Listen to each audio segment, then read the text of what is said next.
I do not just say, this is my nephew. If you go on my Facebook, his pictures are everywhere. I want to make sure. You have doubts? Because if I have doubts and that is my brother, baby, I still want to be there. No, my because brother's I not don't there want you to for be him. there. If you have doubts, there's no need for you to be in my child's life. That's exactly why my brother said he didn't know. I asked her mother that Jasmine was my firstborn, and that was good enough for me, Your Honor. We went on and had 4 more children after that, and they all belong to me. Now, my point in here, he would have addressed me before he sent her a Facebook or whatever. I know he couldn't be able to find me because we had no contact with each other. She said her and her husband does a good job of taking Fiance, care. and he do. No, and he do. That's a text and he that do. was sent and he do. to me. He has been a much better father than Quincy. So, trust that, because he stepped up. My daughter is going to call him dad. Quincy never been around.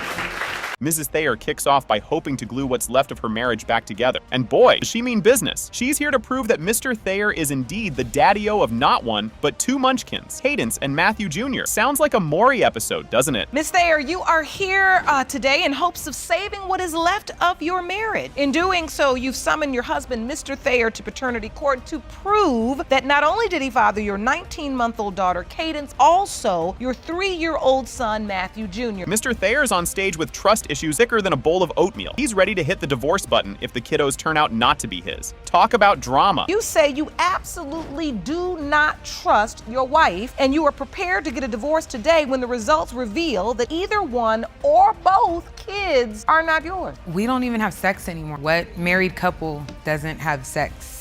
We're young, the back and forth, arguing all the time. We argue so much that my son starting to get mad and yell and repeat some of the stuff that we say. Oh yeah, they did. The Thayers initially signed up for a no-strings-attached fling, and now look where that got them. This backstory is juicier than a season finale cliffhanger. So this doubt is wreaking havoc in your marriage. Yeah, in my mind, we're basically separated because we don't sleep in the same room no more. When we're around each other, she's on her phone. We just sit in the same house and we don't even communicate no more. I don't feel that connection with her. Or the kids, for that matter. All of this is because of the doubts regard to the paternity of the 2 youngest children. Ms. Thayer hit Mr. Thayer with the I'm pregnant surprise, and suddenly things got real. This wasn't in their casual fling contract, folks. At some point, you find out you're pregnant. Yes, I didn't know what to say because I wasn't planning on having any more kids. I mean, I had 3 girls already, so I was already a single mom. Were you all using protection? No.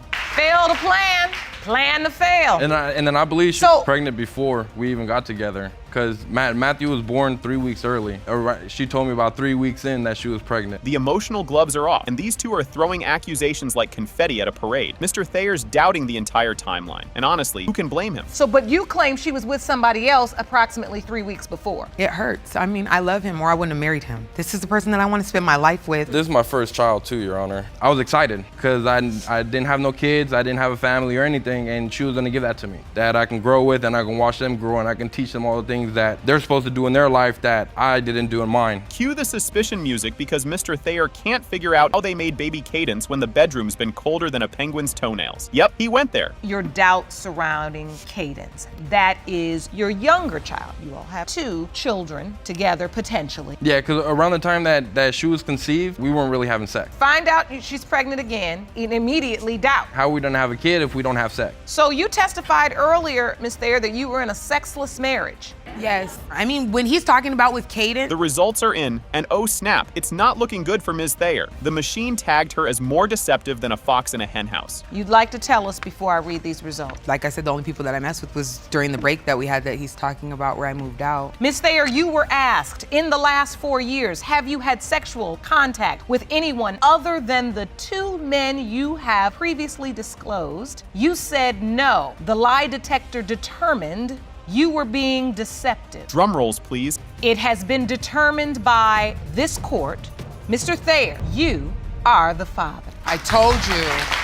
One of them. I told you. We still need Matthew. You won't believe this. The crowd goes wild when Ms. Moore throws shade, claiming Mr. Butler's wife is playing puppet master with his doubts. Ms. Moore is all fired up, telling everyone that the only reason Mr. Butler is second-guessing fatherhood is because of his wife's sneaky ways, causing quite the stir among the audience. And guess what? The drama's just getting started. Mr. Butler has doubts he fathered your 1-year-old daughter, and that's because of his manipulating wife.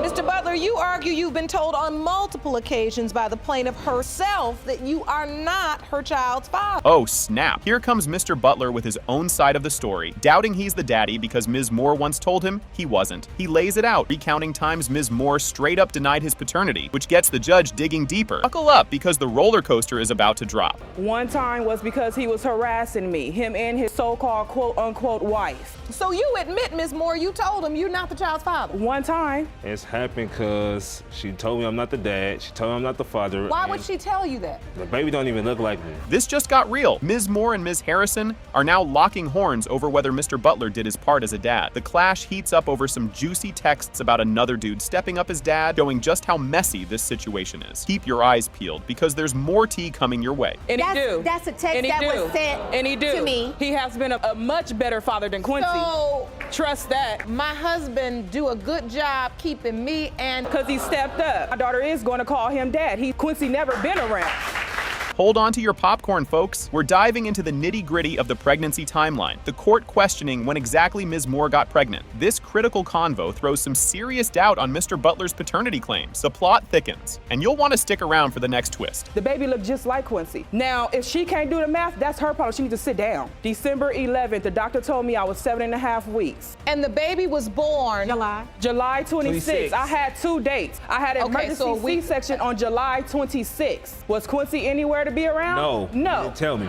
Here's a heart tugger for you. Ms. Moore shares the tough tale of her labor and the emergency C-section. It's a crucial point that highlights just how intense things were during the birth, with Mr. Butler nowhere in sight. The emotions are high, and the next part is sure to tug at your heartstrings even more. My doctor came in and told me that my baby's heart rate was going down. She was getting less oxygen. I did not see my baby. I went to an emergency C-section. Out of recovery for 45 minutes, I touched my baby and signed my baby off, which is the city that he stays in. I did not tell him where my baby was. I know how mental he is. Can you feel the drama heating up? Mr. Butler confesses he's torn about his role in his maybe daughter's life amidst the ongoing feud with the 2 leading ladies. His admission sheds light on his personal turmoil and the tangled web of emotions surrounding the paternity mystery. And hold tight, because the truth bomb is just about to be dropped. That's because it's being tugged on. I'm playing tug of war. If it's come back to be my daughter, I'm not gonna never see her. And what is it? You feel like Ms. Moore wanted to be with you, and since that didn't work out, Zamar's her way of getting back at you? Yes, ma'am. Here it comes, big reveal. It has been determined by this court. Mr. Butler, you are her father. Buckle up, folks! Ms. Sherman kicks things off by accusing Ms. Costello of mooching off her sad aunt both emotionally and financially. She's adamant that Ms. Costello is claiming her late brother fathered Ms. Costello's kiddo, and she's here to stop her aunt from spending a dime on a kid that might not be related. Stick around, it's just getting juicy. Ms. Sherman, you claim the defendant is taking advantage of your grieving aunt emotionally and financially by claiming your deceased brother is her child's father. You need today's results because you won't allow your aunt to support a child who is not your brother's. Things are heating up. We dive into the emotional deep end. Ms. Costello spills the beans about how supportive Ms. Thomas, the aunt, has been. Throwing baby showers, buying diapers, the works, all while denying she's taking advantage of anyone. She insists it's all on the up and up. Trust me, you'll want to see what's next. My aunt threw Marissa a baby shower. She supports this baby financially, as in buying his diapers, his clothes, his food when he is at the house. That's his family. We don't know that. To decide to we don't do know that. Erica was there with me at the hospital. We don't know when I had the baby. She videotaped the entire thing, and when Ryan was born, she saw the crown of his head and said, he is a Sherman. Hold on to your popcorn. Ms. Costello lays out her love timeline like a soap opera, breakups, makeups, and everything in between. She details the roller coaster relationship with Ryan, adding layers of complication to the paternity drama. It's a hot mess and a half, and there's more chaos to come. I found out I was pregnant in the middle of March. At that point in time, I contacted Ryan and I told him, hey, I think I'm pregnant. And at that point in time, he was like, well, is this my kid? And I said, well, I started to talk to somebody else. He started to talk to somebody else. And then towards the middle of, after me and the other guy had intercourse with each other, probably about a week later. You're not ready for this twist. Ms. Sherman throws down the doubt card hard, fueled by rumors and whispers from her late brother about the baby's paternity. The convo takes a dive into their past flings and flirts, stirring up a paternity potboiler you can't miss. The tea is piping hot and it's about to spill. I do not just say this is my nephew. If you go on my Facebook, his pictures are everywhere. I want to make sure. You see how my aunt is looking? How she is crying? You have doubts? Because if I have doubts and that is my brother, baby, I still want to be there. No, my because brother's I not don't there want you to for be him. there. If you have doubts, there's no need for you to be in my child's life. That's exactly why my brother said he didn't know. Guess what? The results are in. It has been determined by this court. The percentage of relatedness between Ms. Nalencia Sherman and Ryan Costello Sherman is 97.8%. You are related.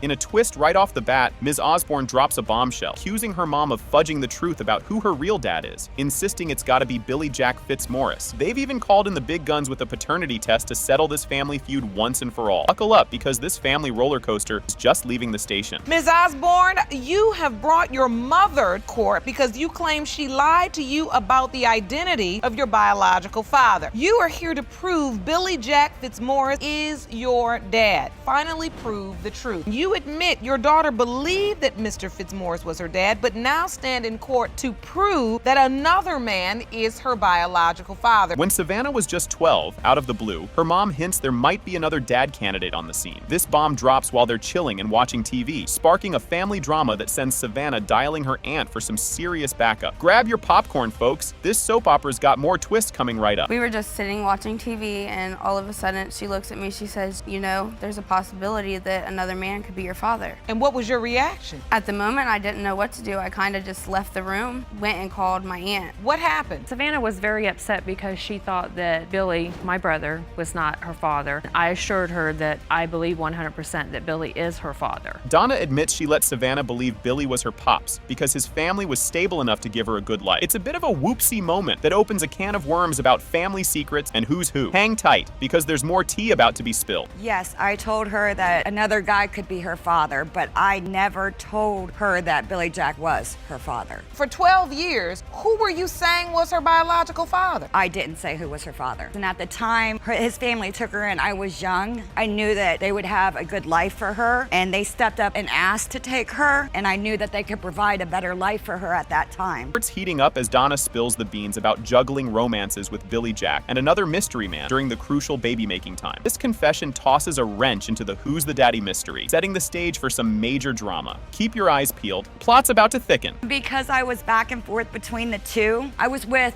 the other guy a lot more than I was with Billy Jack. During the window of conception, you were sleeping with both men? Yes. I just feel in my heart that the other guy is her father.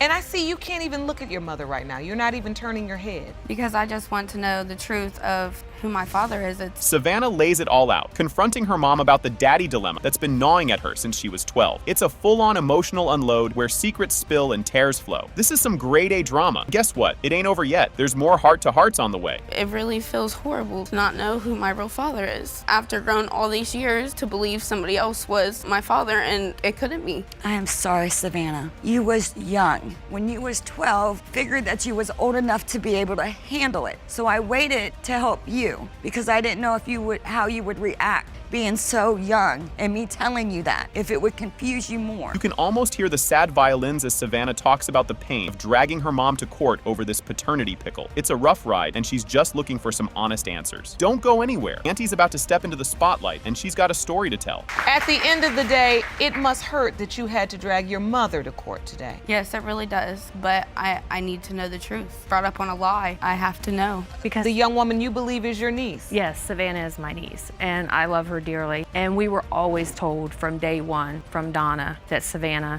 was I call her our baby, but our niece. Auntie Brooks jumps in with a backstory that's part soap opera, part reality TV. She reminisces about the shock and awe of Donna joining the family under, let's say, colorful circumstances. The family saga unfolds with more layers than a reality TV show marathon. And yep, there's even more juicy bits to come. So when he brought Donna home, we were a little shocked because at the time she was working as a stripper. We didn't know what to believe, but we believed my brother, Donna, both when they said that Billy was her biological father, that she was pregnant with Savannah, and that was our family. I had told both men that I was pregnant. And now we're talking about whether these sisters might have different dads, which just adds more spice to this already zesty family gumbo. The chat turns to similarities, suspicions, and family whispers that have everyone guessing. Stay tuned, because the DNA results are about to drop. So growing up, you just felt like I have a sister, but we have two different fathers. I also believe Billy could be her father. Oh, really? Because at the time that Donna conceived Miss Patton, she was also with my brother, back and forth between my brother and the other man. And I see similarities between Mrs. Patton, this is his other daughter here, Marissa, and Savannah. And bam! It has been determined by court. Ms. Brooks and Savannah are related. Here we go. Miss Hayslip rolls up with a big claim, ready to stir the pot. She's here to prove that Mr. Hayslip, who she insists is her dad, really is her biological father. She's even brought her aunt along because, hey, you gotta have a cheer squad for moral support, right? This is just the opening act, folks. The scene is set for some real family drama. You are seeking a DNA test to prove that Mr. Hayslip, the defendant, is your biological father. You've believed he is your biological father for many years, yet you say he has never allowed you into his life at the time of your conception, but you claim you were always told that Mr. Hayslip was your father. And bam, the plot thickens. Mr. Hayslip fires back, determined to prove he's not the father. He's been dishing out child support for 19 years, and now he's had enough. He even wants Miss Hayslip to drop his last name like it's hot, no matter what the test results say. Stick around, because you won't believe what he says happened to him next. Now, Mr. Hayslip, you say you want to prove that Miss Hayslip is not your biological daughter today. You admit to being very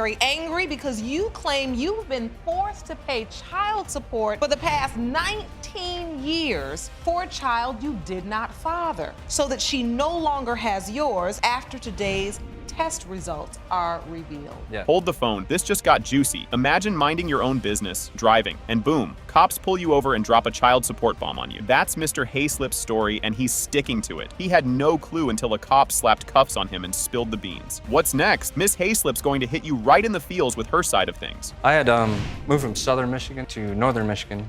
I was on my way back, about a 200-mile trip to southern Michigan. I was pulled over for speeding. He said, you have a failure to pay support. And this was the first time you're driving along routine traffic stop and they say this to you? Yes, ma'am. In fact, they handcuffed me, and when they did, I was pretty mad, and I struggled a little bit with him. Grab your tissues. Miss Hayslip shares how she grew up always believing Mr. Hayslip was her dad because, well, that's what her mom told her. Despite him being more ghost than dad, she hung on to that belief. But wait till you hear about the plot twist at school that cranks up the drama to a whole new level. That you were told as a child. As I was growing up, I knew David as my father. And then my mother would tell me that he had nothing to do with me. He never wanted anything to do with me, but was trying to get with her. As a child, what's your first memory where your mother told you? It was around 5 she told me that he could be my father, but earlier she always said David Hayslip. Talk about a schoolyard scoop. Miss Hayslip and a girl named Courtney Hayslip discover they might be sisters. That's one heck of a how's your father moment, literally. They piece together their family puzzle right between math and lunch period. You won't believe the bombshell Miss Hayslip drops next about her stint in foster care. I met one of the Hayslips in school, which is Courtney, and I told her that my dad was David, and she also said that was her father. And she went home to my Aunt Susie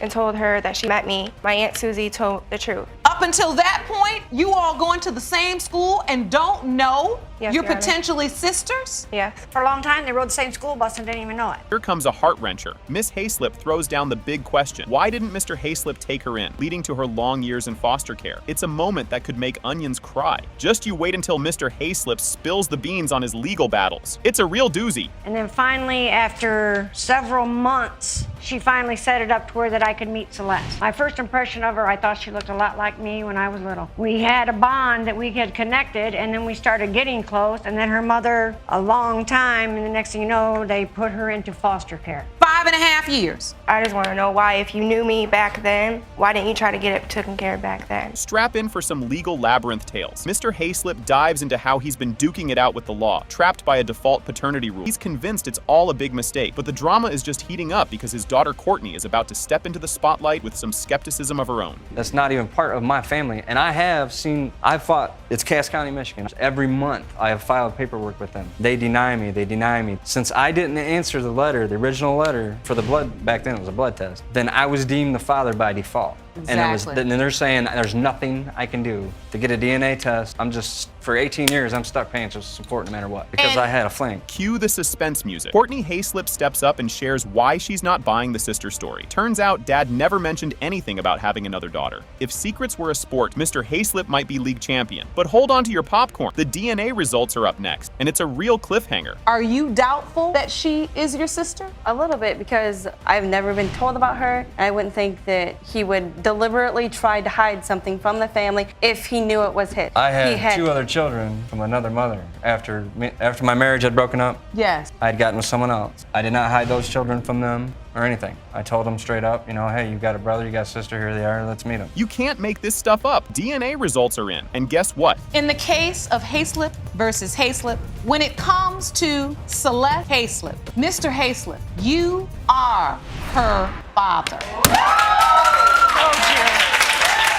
So get this, Mr. Thompson strides in, totally convinced he's the dad. He's like, I've never met Ms. Robinson, but today's DNA test will totally show she's mine. Stick around to see how Mr. Fresneda reacts to that bomb. Mr. Thompson, you've dragged the defendant, Mr. Fresneda, to court to prove that you, not he, fathered Ms. Jasmine Robinson. You've never met Ms. Robinson, but say today you'll prove she's yours. Plot twist. Mr. Thompson spills the beans about his past fling with Ms. Robinson's mom when Fresneda was out of the picture. He dipped out when Fresneda came back, but now he's all, she looks like me. The next bit will have you rolling. Me and her mother had relations while Miss Fresneda was away. When Miss Fresneda came back into the picture, I stopped seeing Sonia, and she was pregnant. Child was born. Family members came to me stating, you know, that she looks like me and things of that nature. Sonia said no, you know, she knows who she got pregnant by. Here's the kicker. Thompson got a call that Robinson's mom passed away, and apparently her last wish was this paternity test. He's here with heart on sleeve, trying to prove he's the dad. Up next, Ms. Robinson drops her side of the story, and it's a doozy. It's sorry to say, but, you know, I got a phone call saying that she had passed away.